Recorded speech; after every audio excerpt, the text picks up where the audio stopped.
আজকে হাবড়া থেকে কিছু রান্নাঘরের জন্য জিনিস কিনেছিলাম, সেগুলো শেয়ার করি। দেখো, প্রথমে দুটো বাটি দেখাচ্ছি স্টিলের, মা পছন্দ করেছে।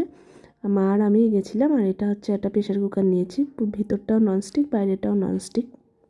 প্রথমে একটা রেড কালারের প্রেশার কুকার দেখেছিলাম, সেটা নিয়েও ছিলাম। তারপরে ভাই ভিডিও কল করলো যখন, তখন বললো যে এটা নে। আর দেখো এই যে এই ছুরিটা নিয়েছি। আর ভাইয়ের না কালো কালারের জিনিস বেশি পছন্দ হয়, সেই কারণে ইয়েটা নেওয়া, প্রেশার কুকারটা। আর এই দেখো, এই যে এই ইয়েটা নিয়েছি, চপিং বোর্ডটা, এইটা নিয়েছি। আর হচ্ছে গিয়ে আর একটা জিনিস নিয়েছি, এই টুকটাক কেনাকাটি করেছি। আর হচ্ছে গিয়ে সাদা এই যে বোল সেটগুলো নিয়েছি। এই বোল সেটগুলো 6টা নিয়েছি, 6 পিস। আর অনেক দিন ধরে প্রেশার কুকার নেব ভাবছিলাম। এবার আমার রেড কালার পছন্দ ছিল, এবার রেড কালারের যে কোম্পানি নিয়েছিলাম, এবার ভাই বলছে তার থেকে এটা নে, এটা ভালো হবে, আর এটা ননস্টিক পুরোটাই, সেই কারণে এটা নিয়েছি। আর এই দেখো, এই বোল সেটের ডিজাইনগুলো কীরকম হয়েছে অবশ্যই কিন্তু কমেন্ট করে জানিও।